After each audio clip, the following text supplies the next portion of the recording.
오늘 사도행전 16장 22절로 34절 말씀을 중심으로 함께 나눌 말씀은 잘 풀리는 인생입니다. 우리 옆에 분과 이렇게 인사하겠습니다. 2024년 잘 풀리는 인생 되세요. 잘 풀리는 인생 되세요. 네, 사랑하는 성도님들, 2024년 정말 잘 풀리는 인생 되시길 원하십니까? 네, 2024년도 이제 5일이 지났는데요. 여러분은 2024년에 어떤 인생을 꿈꾸고 계획하셨습니까? 지난 수요일에도 말씀드렸지만 우리는 인생의 실패보다는 당연히 인생의 성공을 계획하고 바라고 있습니다. 우리가 잘 풀리는 인생을 꿈꾸곤 하는데요. 2024년 우리의 가정과 우리의 삶에는 우리의 삶이 잘 풀리기 위한 다양한 계획들과 꿈들이 있겠지만 우리의 계획과 뜻보다 중요한 것이 있습니다. 잠언 19장 21절 말씀을 보면 사람의 마음에는 많은 계획이 있어도 오직 여호와의 뜻만이 완전히 서리라. 이것이 오늘 설교의 전부입니다. 여호와의 뜻만이 완전히 서리라. 오늘 우리는 하나님의 말씀 앞에서 우리의 기준보다는 하나님의 기준에서 정말 잘 풀리는 인생이 무엇인지 함께 생각해 보길 원합니다. 첫 번째 말씀은요, 참된 그리스도인의 모습. 네, 띄워주시죠. 첫 번째 말씀은요, 참된 그리스도인의 모습. 네, 오늘 본문 사도행전 16장 말씀 잘 알고 계시죠? 여기에서 우리가 잘 외우는 중요한 구절이 나오지 않습니까? 우리가 다른 말씀은 몰라도 이 말씀만큼은 그리스도인이라면 꼭 외워야 하는데요. 우리 사도행전 16장 31절 같이 한번 외워볼까요? 이르되 주 예수를 믿으라. 그리하면 너와 내 집이 구원을 받으리라. 아멘. 2024년 잘 풀리는 인생이 되시려면 다른 것은 없습니다. 오늘 이 말씀 한 말씀만 붙잡고 가셔도 좋을 것 같습니다. 주 예수를 믿으라. 그리하면 너와 내 집이 구원을 받으리라. 아멘. 여러분도 잘 아시겠지만 사도행전 16장은 사도 바울이 2차 선교여행을 떠났을 때 일입니다. 원래 바울은 아시아에서 더 복음을 전하길 원했었는데요. 성령께서 아시아로 가는 것을 허락하지 않으셨어요. 바울의 꿈에 와서 우리를 도우라 마게도냐인의 환상이 나타나서 유럽으로 복음을 전하게 되었습니다. 그런데 본문에서 우리는 너무나도 당혹스러운 장면을 마주치게 됩니다. 바울과 실라가 어떤 처지에 놓이게 되었습니까?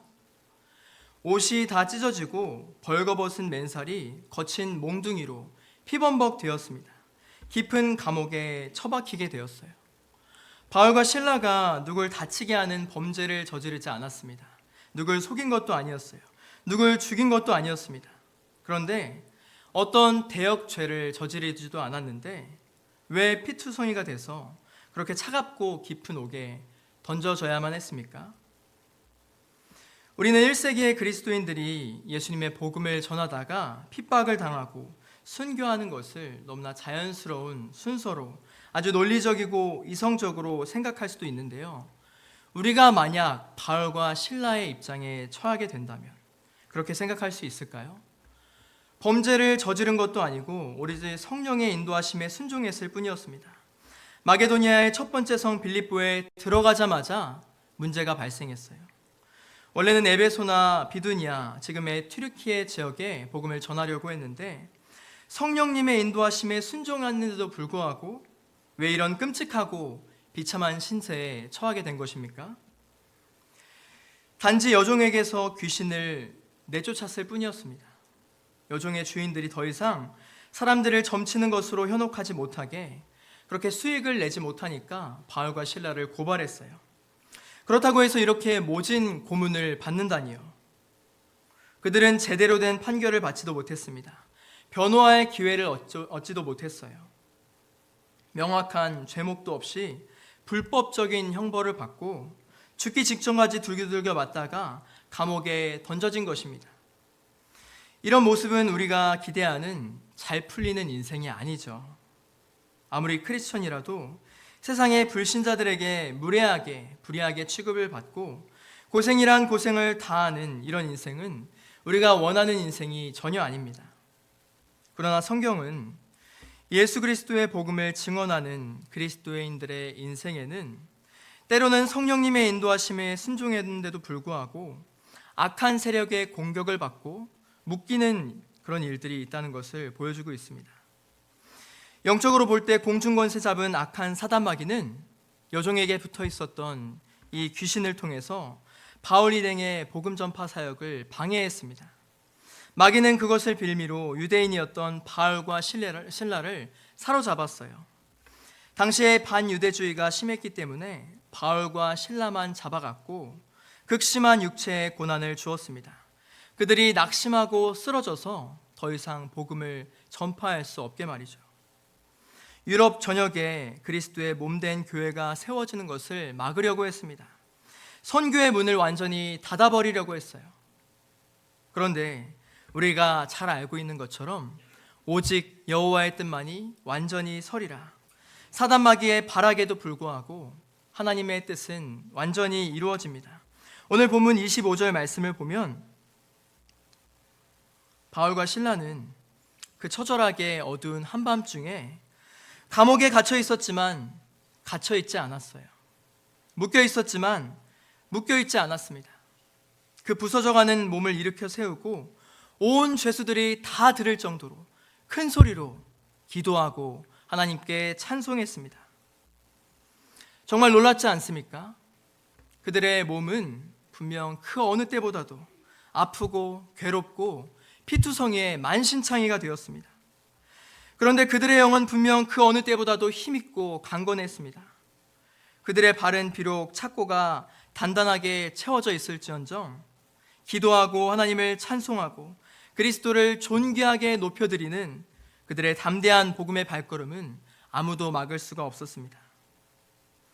그 깊고 어두운 한밤중에 녹초가 되고 다 죽어가고 기도하고 하나님을 찬송하니까 다른 죄수들이 그 소리를 들었습니다.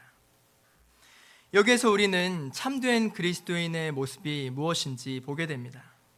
바울과 실라는 계획하지 않았고 전혀 원하지 않은 그런 인생으로 흘러갔습니다. 전혀 예상조차 하지 못했던 그런 잘 안 풀리는 인생의 모습이었을 수 있습니다. 하지만 그들은 하나님을 찬송했습니다. 낙심하고 좌절하고 다 포기하는 것이 아니라 불평하고 원망의 소리를 내는 것이 아니라 하나님께 기도하고 찬송했습니다. 여전히 그 인생은 그리스도를 존귀하게 하는 모습으로 나아갔던 것입니다. 그러자 하나님께서 어떤 역사를 일으키시는지 보십시오.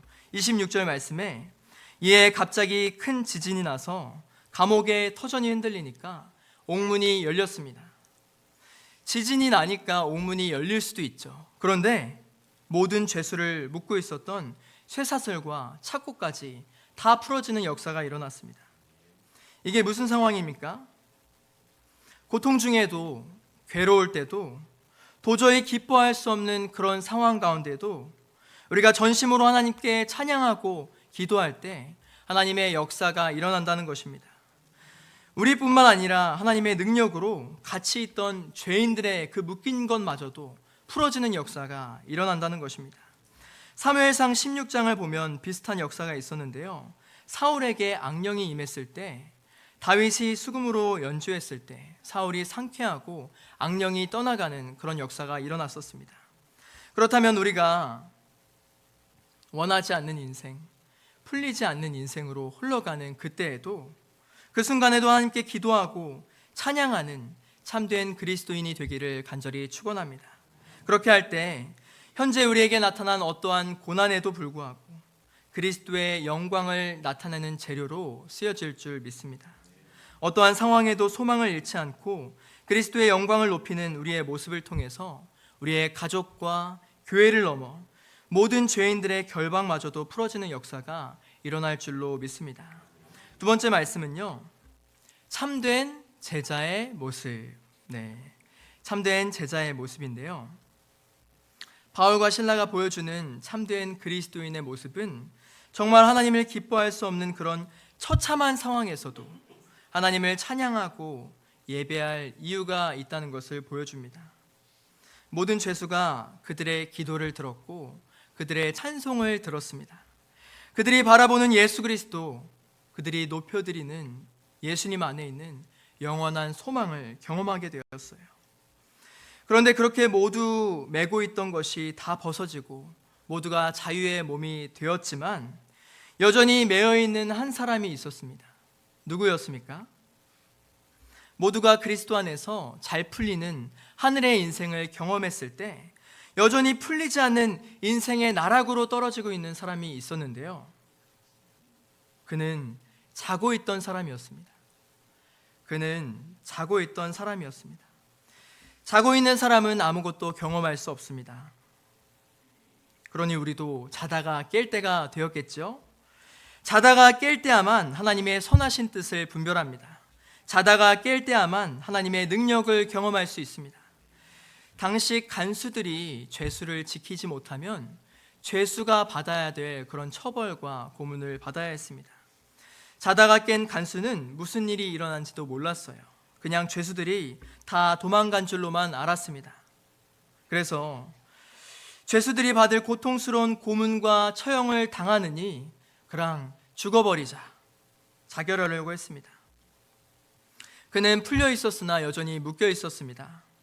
사람이 도저히 해결할 수 없는 문제를 만나면, 그런 공경에 처하게 되면 자신에게 남은 것이 고통스러운 징계와 수치뿐이라고 믿으면 아무런 소망을 발견할 수 없는 거예요. 그냥 놔두면 스스로 죽기를 선택하게 됩니다. 죽는 것이 살아서 고통을 당하는 것보다 낫다고 여기게 되는 것이죠. 예수님을 믿지 않는 모든 사람들의 결과가 이렇게 됩니다. 예수님 안에서 소망을 발견하지 못하는 사람들이 이런 결과가 되는 것입니다. 그런데 이 간수를 멈추게 하는 생명의 외침이 있었습니다. 간수가 보기에는 분명 맞아 죽을 뻔했던 바울이었습니다. 바울과 실라는 그런 상황에서 아무도 도망가지 않았다고 알렸어요. 간수는 아무런 소망이 없어서 다 포기하고 이 모든 고통을 죽음으로 회피하려고 했는데, 억울한 상황에서도 모든 고통을 정면으로 받아내고 비굴하지 않고 심지어 도망하지도 않았던 당당한 바울과 실라가 서 있었습니다. 누구라도 그 담대한 모습을 봤다면 그들이 가진 소망이 도대체 무엇인지 물었을 것입니다. 내가 어떻게 해야 구원을 받겠습니까? 주 예수를 믿으라, 그리하면 너와 내 집이 구원을 받으리라. 예수님 안에 있는 영생의 소망, 죽음을 불사하고서라도 이 복음을 전파하는 이유가 그들에게 있었습니다. 불평과 원망이 터져나올 수 있는 그런 처참한 지경에서도 기도와 찬양을 멈추지 않았던 이유가 그들 속에 있었습니다. 막을 수 없는 그 진리 안에서 자유, 간수는 참된 그리스도인의 제자로들로부터 이 하나님의 나라의 복음을 들었습니다. 그들 속에 꺼지지 않는 생명과 소망을 보았던 것입니다. 그 집 식구들까지 전부 다 세례를 받고 구원을 받았습니다. 초상집이 될 수밖에 없었던 그들의 집안은 하나님을 믿음으로 잔치집으로 바뀌는 놀라운 역사가 일어나게 됩니다. 하나님께서는 오늘 바울과 실라라는 참된 제자들의 모습을 통해서 정말 잘 풀리는 인생이 무엇인지 우리에게 가르쳐 주십니다. 우리의 생각에는 잘 풀리는 인생은 우리의 문제가 풀어지고 우리의 기도 제목이 응답받고 우리의 묶여있는 모든 상황이 개선되는 그런 나중심에 잘 풀리는 인생일 수 있습니다. 그러나 하나님의 부르심은 우리의 생각보다 훨씬 더 높은 길로 우리를 인도하시는 줄 믿습니다. 진정한 의미에서 잘 풀리는 인생은 우리를 통해서 그리스도의 복음이 세상 가운데 풀어지는 것입니다. 하나님의 능력과 영광과 하나님의 비밀이 세상에 풀어지는 것이 하나님의 관점에서 잘 풀리는 인생인 것입니다. 그러므로 내 계획과 생각과 다른 인생이 우리 눈앞에 펼쳐지더라도, 우리에게 시련과 고통이 몰려온다고 하더라도 변함없이 믿음의 주요 온전하게 하시는 예수님을 바라보는 우리 모두가 되시기를 간절히 축원합니다. 그런 참된 제자의 모습, 묶여있으나 복음 안에서 자유하여 묶여있지 않고 정말 영적으로 묶여있던 죄인들에게 복음을 전하는 그 구원의 은혜를 경험하게 하는 저와 여러분이 되시기를 간절히 축원합니다. 저는 이제 말씀을 마치면서 제 자신과 여러분에게 도전하고 싶습니다. 사랑하는 성도 여러분, 우리 삶에 모든 결박이 풀어지길 원하십니까? 2024년 정말 잘 풀리는 인생이 되시길 원하십니까? 우리의 삶에 묶여있는 모든 것이 그리스도의 예수 안에서, 그 복음 안에서 자유롭게 되기를 간절히 축원합니다. 그러나 지금 착고를 단단하게 채운 것처럼 우리를 묶고 있는 것이 무엇입니까? 오늘날 우리 그리스도인들은 바울과 실라처럼 피투성이가 되지 않았습니다. 멀쩡한 옷에 멀쩡한 신발, 바울보다 훨씬 더 나은 상황에서도 우리는 복음을 전하는데 인생의 초점이 맞춰져 있지 않습니다. 바울보다 훨씬 더 나은 상황에서도 불평과 원망과 불신앙의 목소리를 높이면서 기도하지 않습니다. 하나님을 찬양하지 않는 우리의 모습을 보게 됩니다. 그저 자신의 번영과 우리 가정의 번영, 내 생각에 잘 풀리는 인생만을 바라보면서 그렇게 살아가고 있는 것은 아닌지요. 그러나 참된 그리스도인은, 참된 제자는 묶고 있는 착고가 풀어지지 않았을 때에도 그리스도의 남은 고난을 자기 몸에 채운다는 것에 감격하고 찬송합니다. 하나님의 주권과 성령의 인도하심을 찬양하면서 정말 내가 예수님을 따라가고 있구나, 정말 내가 예수님의 제자이구나 감격하면서, 비록 피투성이의 몸은 만신창이로 묶여 있지만 그 심령은 가장 강건하고 자유로운 것입니다. 불법 재판을 받으셨던 예수님처럼 아무 죄 없이 누명을 쓰기도 하지만 그리스도의 복음이 세상 가운데 풀어지는 것이 잘 풀리는 인생이라는 것을 우리는 믿어야 합니다. 그렇게 진정 그리스도인의 제자로서 그리스도인의 제자를 통해서 옥문이 열립니다. 착고가 풀립니다. 죄인이 회개합니다. 가정이 구원을 받습니다. 여전히 우리들 삶 가운데 정체되어 있고 결박되어 있고 도저히 앞으로 나아가지 못하게 만들고 부자연스럽게 만들고 나의 영혼을 억압하는 그것은 무엇입니까? 오늘 하나님의 말씀처럼 기도하고 하나님의 절대 주권을 의지하면서 감사와 찬양을 올려드릴 때 모든 결박이 풀어질 줄 믿습니다. 2024년 정말 잘 풀리는 인생이 될 줄로 믿습니다. 예수 그리스도 안에서 모든 결박이 풀어지고 우리의 가정과 교회와 우리 주변의 죄인들이, 예수님을 만나지 못해서 묶여있는 죄인들이 풀어지는 역사가 우리를 통해서 일어나기를 간절히 축원합니다.